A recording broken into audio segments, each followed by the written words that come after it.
So, what do we talk about on the show? Because I'm a guest star. I've never been on. So, if you're new to the channel and new to the series, I'm Banker. This is Lifted Live on Custom Offsets. Tonight we have Brad with us. Brad is going to be our cameo star most of the time. I know the last 2 times we've had Dustin in here, but Brad had prior engagements that he was required to do.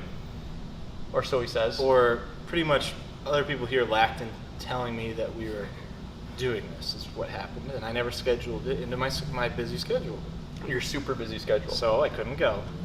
But today they trapped me into it, so I had to come. Yeah. So Brad will be here. So the idea is we're going to talk about trucks and stuff, and lifting them, and putting bigger wheels and tires on them, or maybe lowering them on some episodes. Yeah. Stuff maybe. like that. Who knows? Fun stuff. Right now there's a Jeep driving by, and I don't think half of its frame is attached. Well, it's a TJ. That's typical. So there's that. We could talk about that. Why don't you tell everybody what you do now, since your Lift It Live days, now that it's Lifted Live. What's any different? Since Lift It Live? You used to be in the shop building trucks. We've done it here. When did we do it here? We did it a couple times in this shop. Have we? Yeah. I don't remember. Yeah. Can you just tell them what you do? I lead our suspension and accessories department, so I sit at a desk. So if you have questions about suspension and accessories, They won't go to me, but you can surely send them to us. you're going to ask Brad tonight live. You can And ask Brad's me. going to answer questions. The only time I'm going to answer people's questions is on this show. Otherwise, they don't go to me. Brad, They used to. I'm interrupting you. What would you recommend for a lift kit for an 05 Cadillac Escalade? Who said that? It's a Was it someone I know? River. No. Who? River. Rivers K. Rivers K. So it's not someone you know that knows Wait, that a body of water asked me a question? How does that work? Hey, I don't make the rules. I just answer the questions. Brad actually has one of these. I have an Escalade, and I don't think we want to base it off of my Escalade because that's probably something that not everyone can and wants to do. Do we not sell that kit on Custom Offset? No, because it's not technically a kit, I guess you would say. There's kind of a custom build type deal, but for Escalades, I know that there's only a few kits that work from because most of them have auto ride, or so originally it was called like auto ride, and then some of them have the self-leveling air systems. So it all depends on kind of what options your Escalade has. But I know who makes one exactly. A BDS makes one, and then I believe the Boys also makes one for those trucks, and maybe FabTech as well. So it also depends on if you're going to try and keep that auto level or auto ride equipment, or you can delete it and go with like a Suburban setup with just regular shocks and springs, and then you can kind of use any kit. But then you're obviously going to throw lights on your dash for. You're going to throw lights for like traction control, or not traction control, for the auto ride system and everything like that. There's ways around it, so it kind of all depends on what you're after. Are you trying to retain everything factory, or are you okay with deleting the auto ride? So I would say delete the auto ride because by now I'm sure it's Probably broken anyway and doesn't work. But Well, maybe they're in California and it actually does work. it'll just be dry rotted then. This is something that was brought up last week, and I said, ask us next week when Brad's here. Maybe he can tell you the answer. 6-inch BDS kit for Silverado 1500. Why does it say it's not for diesel? Well, because the diesel's a new option, and I'm guessing there's something different about the diesels that I don't know about. So what? It's for like a 2020 or something? Yeah, the 2020 Silverado 1500s. The kits say not for diesel.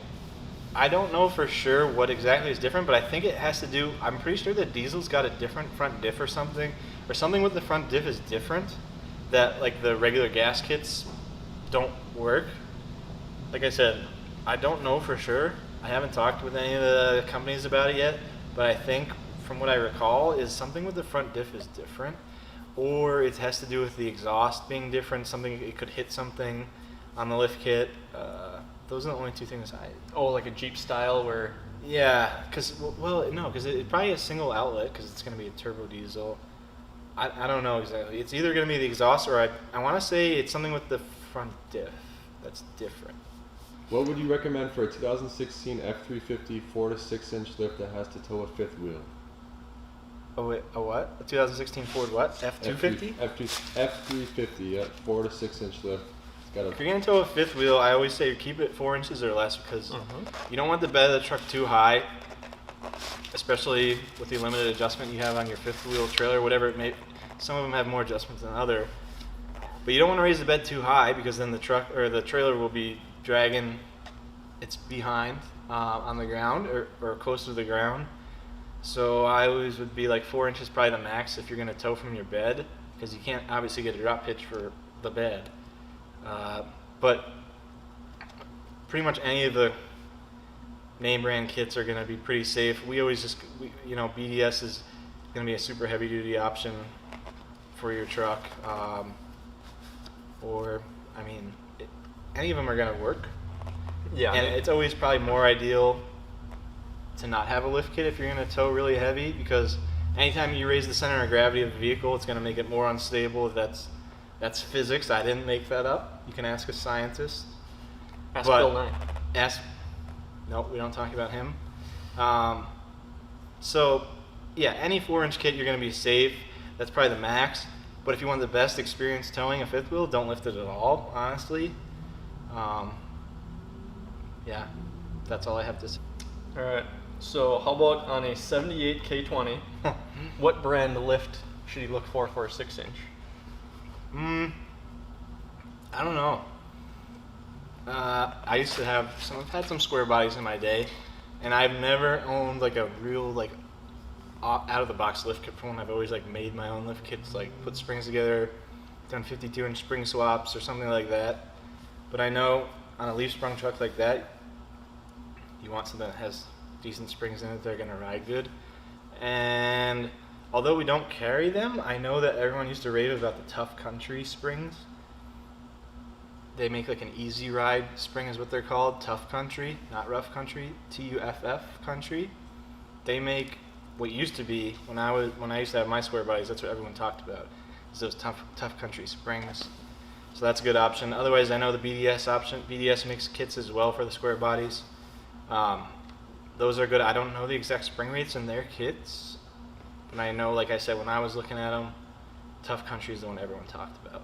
2018 Silverado with a 4.3. Can it handle a 6 to 7 inch lift with 35s and 20x12s? Sure. Can you handle the lack of power is the real question. The truck can handle it, but are you going to want to deal with it? I don't know. I've never personally driven a lifted 4.3 truck, so I don't really know. Even a 5.3 is pretty doggy to begin with, but it's definitely livable because a 4.3 still makes pretty good power. They're not much less power than a 5.3.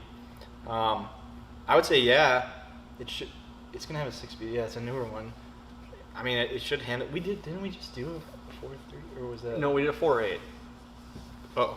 A 4.8 and a 4.3 are pretty similar in power. Yeah, we did a 4.3 back. We've only done one. I've never personally driven one, so I can't really comment on it, but I would assume they're pretty torquey engines. I would say you could certainly do it, and then if you hate it, you could always gear the truck. That's always kind of a way to compensate, obviously, for less power. Gear it and tune it. Gear it and tune it. That will certainly help a lot more. But I'm sure you're definitely going to notice the decrease in drivability and power. How's your truck coming? How's the build going, dude? Shipping's a little bit delayed. Even we get stuck with shipping delays. A lot of our customers are facing some shipping delays, and you can see that even we have to face these shipping. Look at Banker. Poor Banker can't build his little trucky because he's facing shipping delays. Can't even build a SEMA truck because shipping.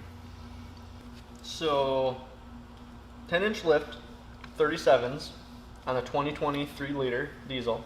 Should he regear? 3-liter diesel? What's that? 2020 Silverado 1500. How? That's not fair. We've never even had one of those in here. We can't comment on them really. I would say no. They're definitely really torquey little engines. They make more torque than a 6.2, right? Or no? They make comparable power numbers to the 6.2. Yeah, so I would say no, you're fine. You could run stock gears all day in that. And especially being a turbo diesel, I'm sure they probably haven't yet, obviously, but there will be tuners out soon enough for them that'll definitely greatly increase the power that those trucks make. So I would say you'd be completely fine with stock gears. Brad, will you ever sell lowering kits for trucks? And why?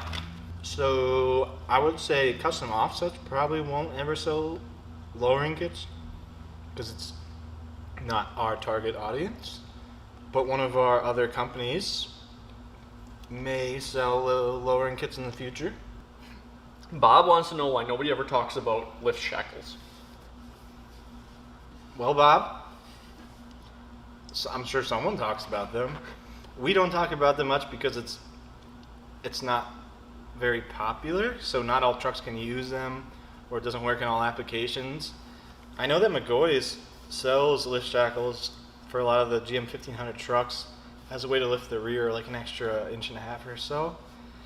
But a lot of people don't use them because it's more labor intensive to install. I know, and then on the newer 1500s, do you have to take the bed off, or how does that work to get the bolt out? In the rear? Yeah. You have to drop the trailer bumper hitch or something? in the bumper, yeah. So yeah, a lot of trucks, it's a pain in the ass, and so people don't use them. But certain trucks, like I know on Tundras, it's pretty popular to do like a 1-inch rear lift shackle, but they only do so much, you know what I mean? So you can't just get 8 inches of lift from a shackle or 6 inches or whatever. Usually it's about 1 inch or so. And I don't even know. So they have shackle flips too, which you can use to lift your truck, which is something that isn't very common nowadays. It's really popular in the older trucks, like square bodies and stuff. I've done shackle flips. So short answer, I guess, is it's not that popular in our world anymore. So we don't see many questions about it, so we don't talk about it. But it's still out there. Is there any option out there for a 9-inch lift strut for an F-150? This No. guy's got 6-inch lift with a spacer on top. No, I don't think anyone makes a 9-inch strut. So the problem with the F-150s, why you usually see like 6-inch kit, 6.5 is like the max you usually see for common lift kits for those trucks, is because they have a drive shaft, front drive shaft limitation, and pretty much at 6 inches of lift, when you lower the diff down, the front drive shaft is usually pretty maxed out and it'll cause vibrations. I know a lot of people, that's like a big complaint on lifted F-150s is driveline vibration, and it's all because of the front shaft, because I think they use like a Rosetta joint or something like that, which doesn't allow for much angle, and they vibrate. So that's pretty much why you see most F-150 kits, the common ones at least, are like 6-inch, 6.5-inch max. And then of course, like you can get into the FTS kits and stuff that have big kits, but then they come with like new front drive shafts and everything like that. But back to the lift strut question, no one really makes, that I know of off the top of my head, a 9-inch strut. I think like FTS and some of them big kits like that have custom coilovers, but no one makes like a replacement strut. A lot of people use like a McGoy's strut, or sorry, a lot of people will use like a BDS 6-inch lift strut and then put spacers on them, on top of them, but no one makes like a 9-inch out of the box strut that I know of offhand. Best quality, affordable lift kit. Probably Rough Country, I would have to say.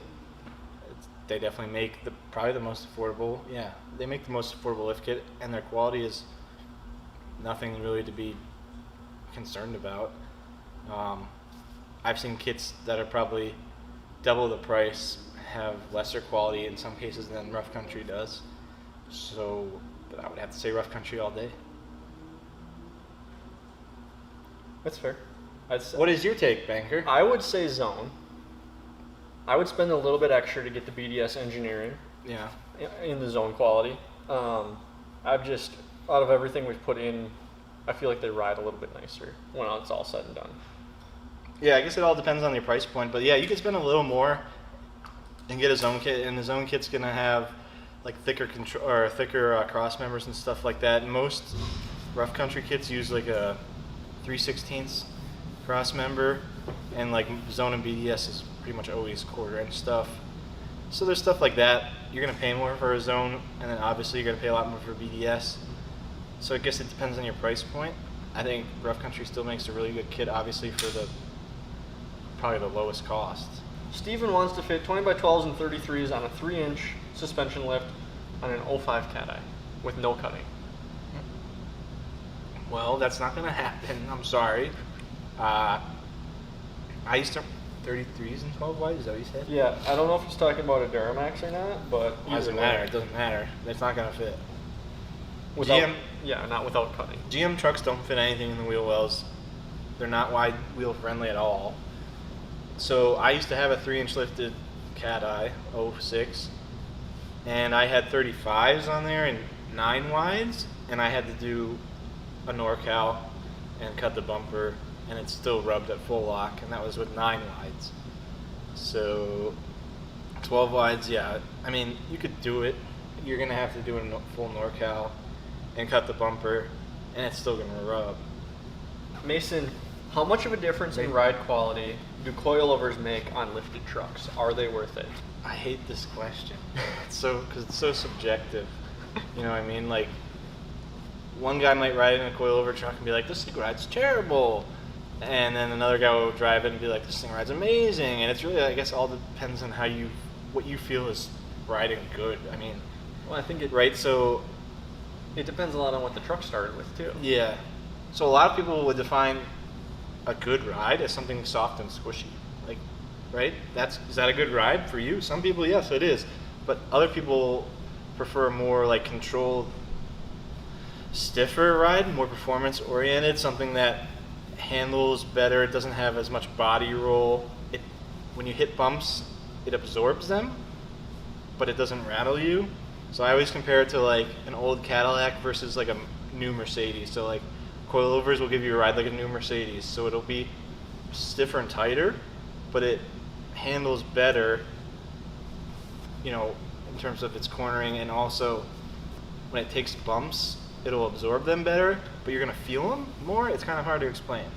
Whereas like someone likes that soft plush ride, that's not what coilovers are gonna do. Because I think when everyone thinks of coilovers on their truck, they think of a trophy truck.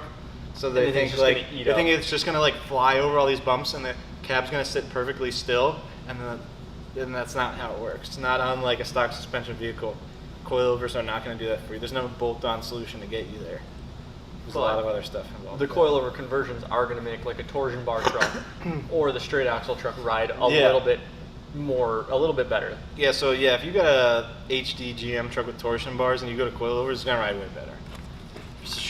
For sure. If you have a half-ton Ford, if you got an F-150 that already has struts on it up front, factory struts, IFS, and you go to coilovers, it's gonna ride different. Is it gonna ride better? It depends on your opinion, definition of a better ride is. It's gonna stiffen it up. It's gonna ride tighter. That's what it's gonna do for you.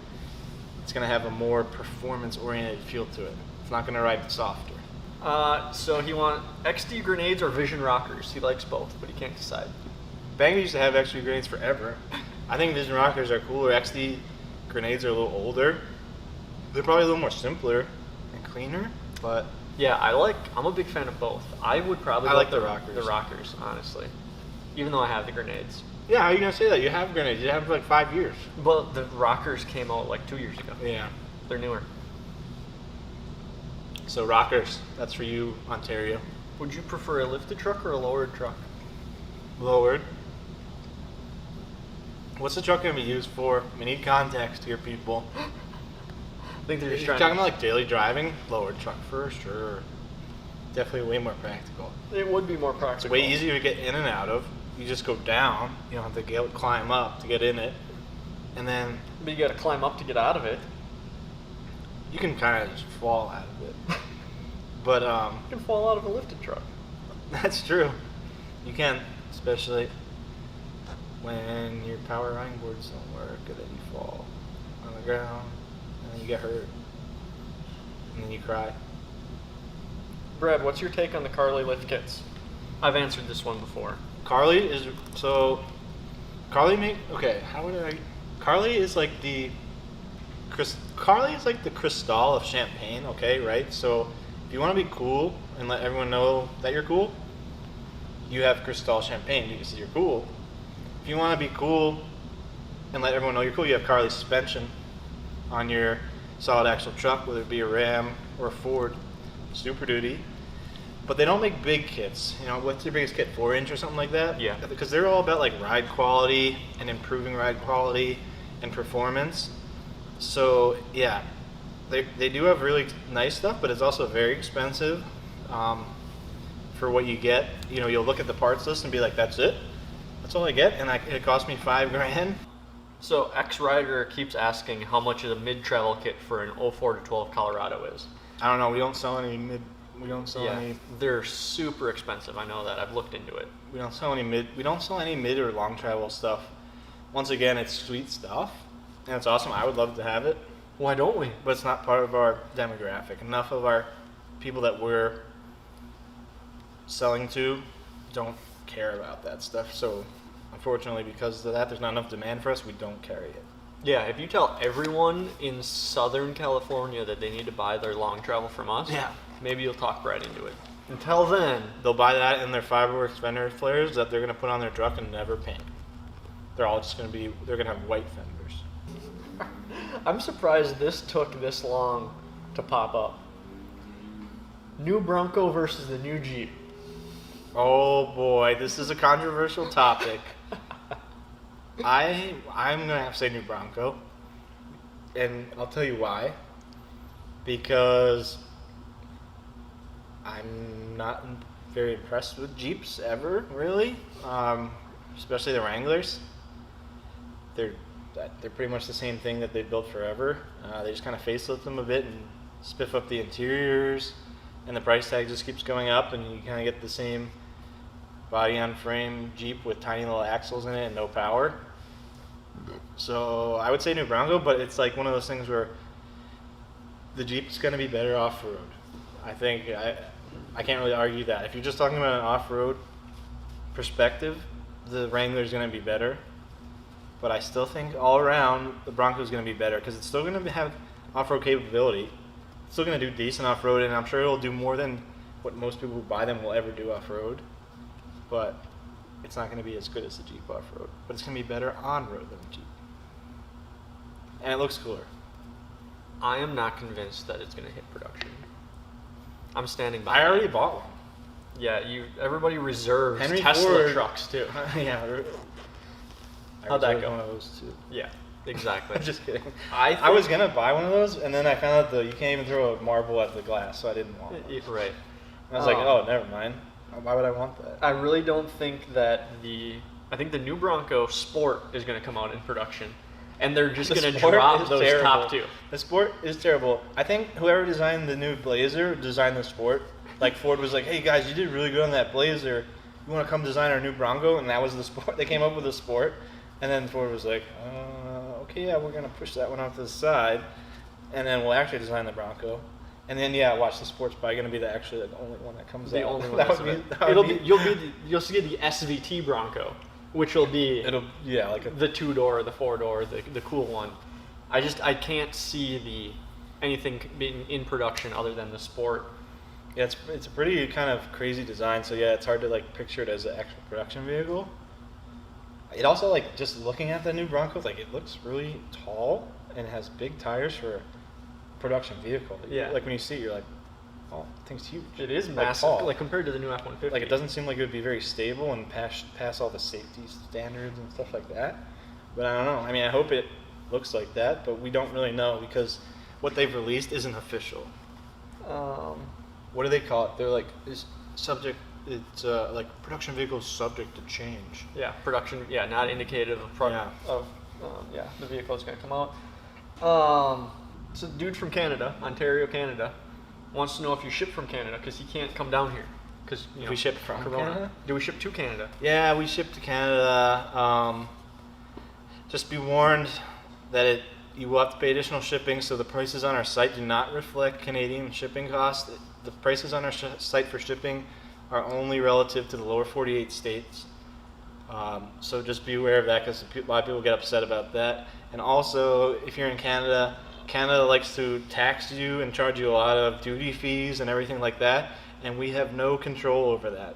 We get a lot of Canadian customers who are upset when they get stuff, because they're like, why did you charge me these fees and all these taxes? And we don't charge you any of that. We have no control over that. That's the Canadian government charging you duty fees and taxes and VAT and all that stuff on the product. So just be aware of that. And we don't know what they are because it's subject to change based on the actual product itself.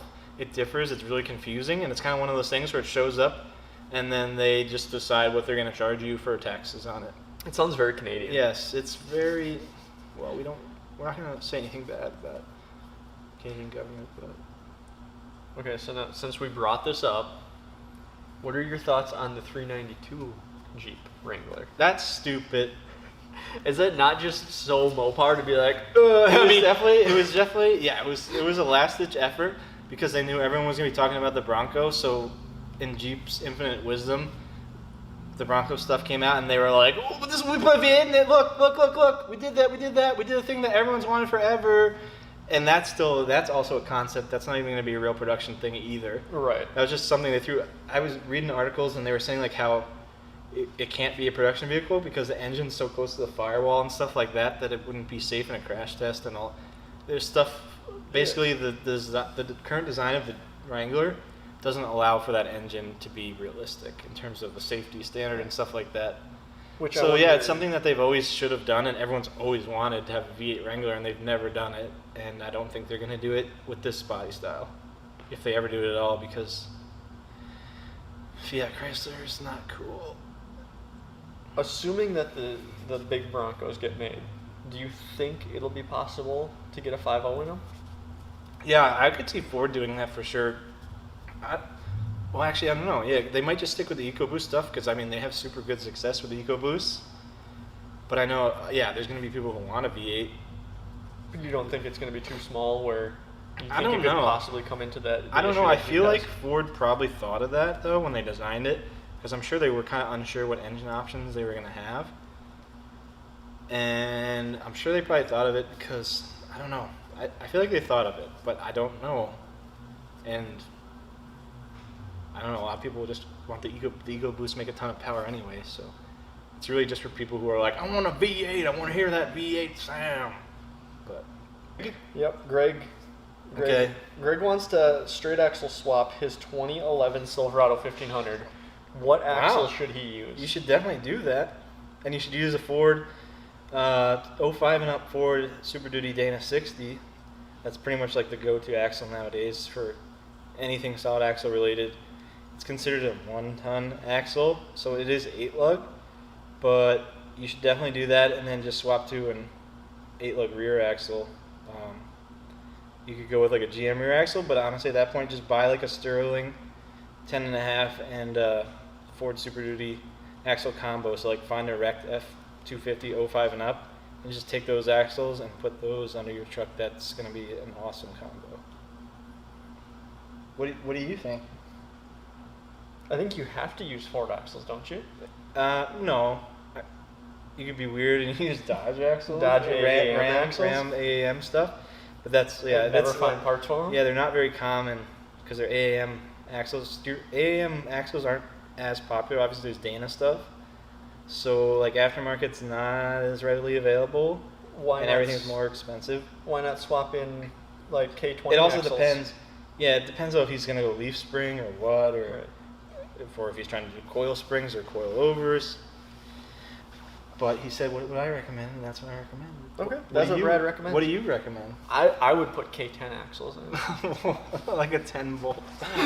That's like, No. okay, so that's like a whole lot of time for a shitty axle.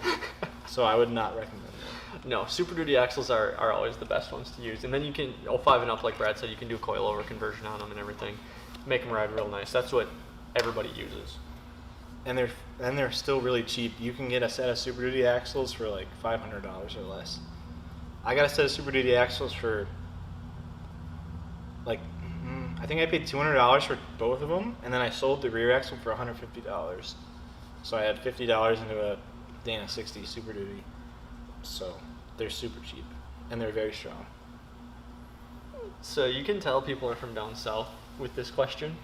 That's prejudice. Favorite college football team? I don't, honestly, if there's one thing, I'm not into college sports. Sorry.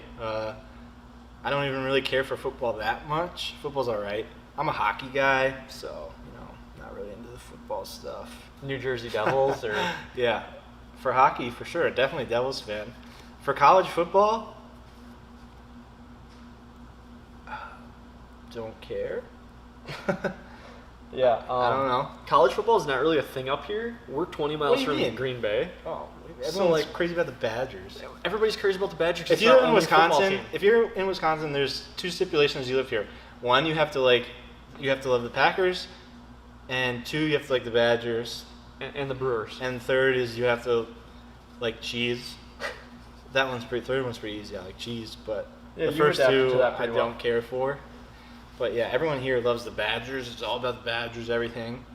Even though like half the people who like the Badgers didn't go to college, I'm pretty sure. So it's quite funny. You'll have that. It's Wisconsin. Yeah, everyone's like Badgers, and it's like I only went to high school, so. But I love sports. I love college sports. We're gonna end it on that note. So remember, guys. So remember, don't go to college, and then you could be a huge college football fan. No, so remember, guys, this is going to go back up next Thursday. I think Josh is actually going to put up some micro content. Monday. Let us know. Give us a subject to talk about next week. Brad's going to be back. He already accepted the calendar invite, I'm forced into it. so now he's got to be here. Let us know what you think. Remember, wheels, tires, suspension, customoffsets.com, and accessories. Yeah, and also I want people to think of good questions that Banker can answer as well, because he didn't do enough question answering. The last two episodes, so you probably haven't watched the last two episodes. Nope, I did not. I did a lot of the talking in the last two. So you're worn out. You're worn out, Yeah, huh? I'm a little worn out of answering Wow. questions. I wanted That to give you a makes sense. chance. I get it. Anyway, guys. I'm really good at being lazy too, so I get it. Yeah.